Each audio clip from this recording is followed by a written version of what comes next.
Bharat lab presence स्वास्थ्य की बात आपके साथ। जैसे आप सभी देख सकते हैं मेरे साथ हैं डाइटिशियन अंशिता कौशिक मैम। तो मैम आज हम बात करेंगे पोल्यूशन के बारे में। तो मैं ये आपसे जानना चाहती हूँ कि ये टॉपिक आज हमने कैसे सिलेक्ट किया और क्यों सिलेक्ट किया। जैसा कि आप हम सबको लगता है कि पॉल्यूशन जैसी प्रॉब्लम है वो सिर्फ बड़े शहरों में है। तो एमपी हो गया या बाकी के जो स्टेट्स हो गए उनमें ऐसी कोई प्रॉब्लम नहीं है, जो कि हमारा एक मिसकंसेप्शन है।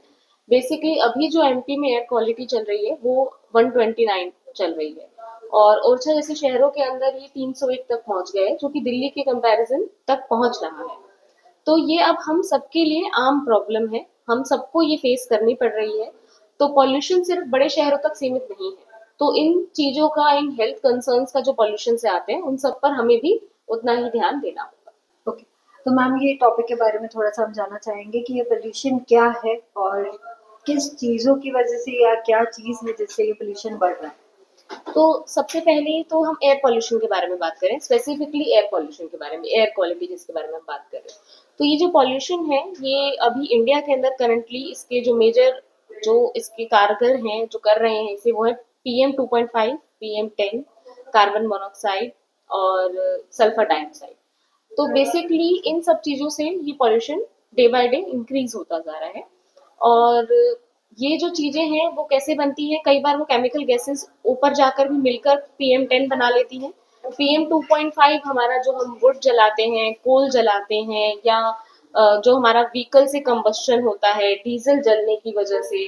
और PM10 जो है वो स्पेसिफिकली हमारा कंस्ट्रक्शन जो हो गया, एग्रीकल्चर बेस्ड जो हो गया हमारा, तो इनसे ये पॉल्यूशन बढ़ रहा है। जैसे कि मैम आपने अभी कवर किया था पीएम लेवल्स के लिए, तो मैं अपने ऑडियंस को और थोड़ी सी जानकारी देना चाहती हूँ इसमें, अगर आप थोड़ा सा हमें और जी, डिटेल में बता सकें। बेसिकली पार्टिकुलेट मैटर वो होते हैं जिन चीजों को हम बर्न करते हैं या जिन चीजों की कंबस्शन हो रही है उससे वातावरण के अंदर अपने आप भी बन जाते हैं, और या फिर बर्न होने के बाद उनका जो डायामीटर रहता है वो 2.5 या 10 के आसपास रहता है, और जिसको जब हम इनहेल लेते हैं, सांस लेते वक्त जो हमारे शरीर में जाते हैं, तो इन्फ्लेमेशन कॉज करते हैं। तो वो मेजर हमारा पॉल्यूटेंट्स अभी इंडिया में देखे जा रहे हैं।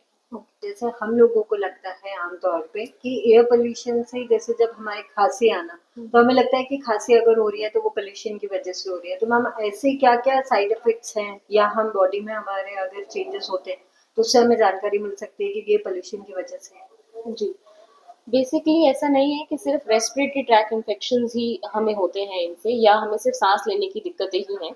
इसके और बहुत सारे साइड इफेक्ट हैं। जैसे कि PM2.5 जिसके बारे में हम बात कर रहे थे, उसके शॉर्ट टर्म, मतलब बहुत थोड़ी देर के जो एक्सपोजर होता है उससे गर्भ अवस्था में प्रसव जल्दी हो सकता है, प्री मेच्योर प्रसव जिसे हम बोलते हैं। और कई बार स्टिल बर्थ जिसे हम मृत शिशु कहते हैं, वो भी होने के चांसेस हमारे इंक्रीज हो जाते हैं। तो प्रेगनेंसी कॉम्प्लिकेशंस भी इसमें काफी ज्यादा है।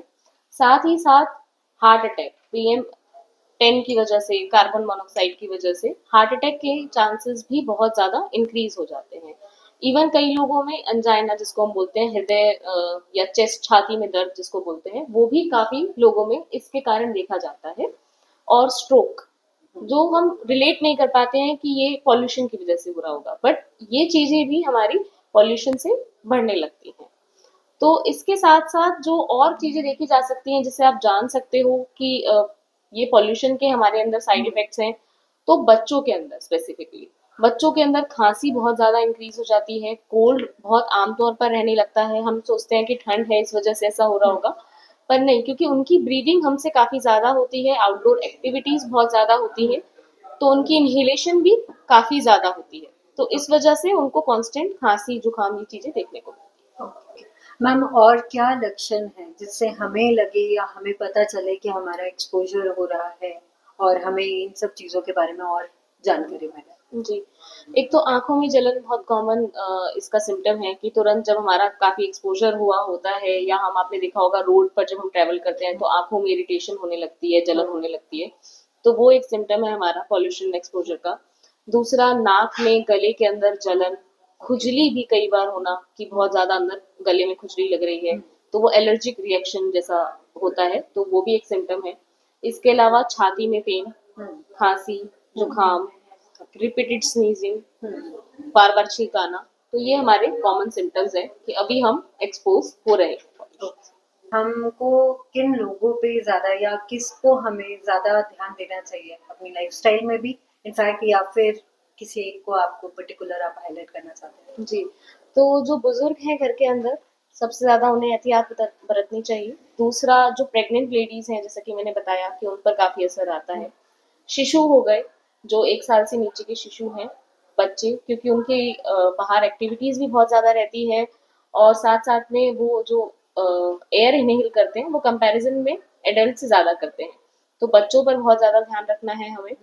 और इन सब के अलावा जिनको ऑलरेडी हार्ट प्रॉब्लम, स्ट्रोक या सीओपीडी, अस्थमा जिन पेशेंट्स को है, उन्हें इनकी ज़्यादा एहतियात बरतने की ज़रूरत है। ओके, हमें क्या ऐसे अपनी लाइफस्टाइल में या ऐसे परिवर्तन करने चाहिए हमारे डेली रूटीन में जिससे हम खास तौर पे अपनी सेहत बचा सके या ध्यान रख सके?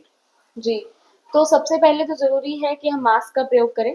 तो सर्जिकल मास्क या मुँह पे कपड़ा बाँधना इनफ नहीं रहेगा। तो N95 या N99 ही इसमें हमारी मदद कर सकेंगे। और जिन लोगों को बाहर ज़्यादा रहता है, काम ज़्यादा रहता है, एक्टिविटी ज़्यादा रहती है, तो उन लोगों को कोशिश ये करनी चाहिए कि जो कार्स हैं या उनके अपने अंदर एयर कंडीशनर्स हैं, उसमें रीयूज़ एयर का वो इस्तेमाल करें। बाहर से एयर ना लें। घर के विंडोज़ इस टाइम पर बंद रखें जब पॉल्यूशन है। ज़्यादा डोर दरवाजे ज़्यादा ना खोलें, बाहर से हवा ज़्यादा ना लें। दूसरा ये है कि बारबेक्यू जो इस टाइम पे सर्दियों में सब लोग बहुत करते हैं, तो उसको कम करें। इलेक्ट्रिक बारबेक्यू आप फिर भी कर सकते हैं, बट कोशिश कीजिए कि हम घर के अंदर कचरा हो गया, कोयला हो गया, उपले हो गए और अगरबत्तियां हो गई, ये ज्यादा ना जलाएं क्योंकि ऑलरेडी पॉल्यूशन हमारा हायर साइड पे है, तो वो हमें ही सांस लेनी है उस वातावरण में, तो हम अपने आसपास उसको बढ़ा रहे हैं। दूसरा, इसके अंदर हमें इससे बचने के लिए खूब सारा पानी पीना है। आई इरिटेशन, अगर आपको आंखों में जलन हो रही है तो अच्छे से पानी से आंखें साफ करें, तो उससे वो पॉल्यूशन कम होता है, आंखों से निकल जाता है।